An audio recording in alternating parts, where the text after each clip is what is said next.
Once again, you're watching PJ Collection Clothing, and in this video I'll be showing us how to make a kimono for a kid. Now this is an example of a kimono. What she's putting on there is a kimono. This other one too, as you can see, is also a kimono jacket. So I'll be showing us how. This is another example of a kimono. What this guy is also putting on is a kimono. This is also a kimono. Alright, so I'll be showing us how to make a reversible kimono. Alright, so now to begin with, we are making a reversible kimono jacket. Now reversible in the sense that you can use the back, you can use the front, you can use both sides. It's a reversible kimono jacket. Now the measurement, the chest of this person is 25. We're making for a kid. The shoulder is 12, the top length is 20, the neck is 13. Take note that your kimono jacket is bigger than your normal senator wears. Alright, okay. So now this is the fabric I'm working with. I'm working with 2 yards of fabric. 2 yards of fabric. I'm working with 2 yards of fabric. I'm working with 2 yards of fabric. So the first thing you do is you fold your fabric into 2. You fold your fabric into 2. And how do you know that your folding is okay? Divide your chest by 4. Now the chest of this person is 25. So 25 divided by 4 gives you 6.5. So my folding here, I'm using 9. So I'm okay. So to begin with, you mark a straight line. You mark a straight line. You mark a straight line. Now, the width of this kimono, I'll be using 2 inches. Take note, 2 inches. Then, the depth of the neck, the depth I'm using 2.5. Take note, 2 inches by 2.5. So you make your nice curve. You make your nice curve. Alright. Now, the shoulder slant, I'm using 1.5. Take note, the shoulder slant here. So I'm marking 1.5 for the shoulder slant. So we now put the measurements for the shoulder. The shoulder of this person is 12. So that is 6 plus my sewing 6.5. So we now connect these 2 points. We now connect these 2 points.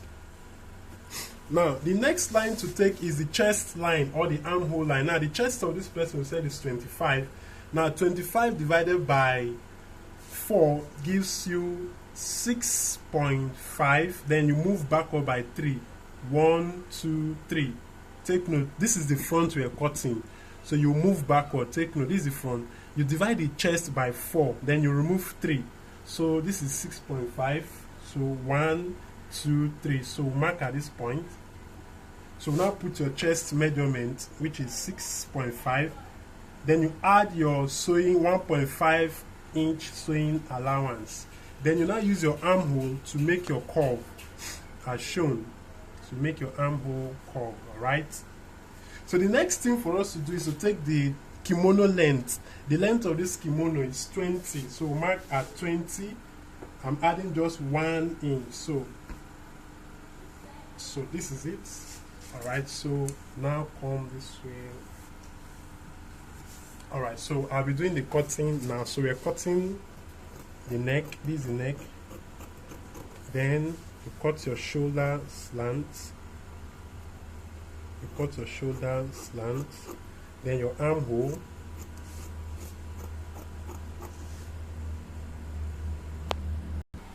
Okay, now we're through with the front panel. We're through with the front panel. Now to cut the back, now I forgot. When folding the front, take note, when folding the front, this open part will be facing you. Like the way you do your normal button down shirt. Take note, this open part will be facing you. Take note, this open part. Alright, so now when folding for the back, this closed part will be facing you. This closed part will be facing you.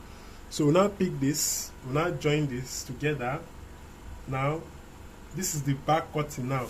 So first thing you do, we'll remove this shoulder. Take note the back, we are cutting the back, this shoulder slant. Then you now move this down by 2 inch or 2.5. Take note. As you can see, I'm moving this down. I'm moving this down. Alright. Now, we now fold this on top of the front, making sure this is ½ inch. Shouldn't exceed ½ inch. So now fold this on top of that. Right? Okay. So I'll now trace from here. We'll trace from here. then you open, then you continue your tracing from this point here.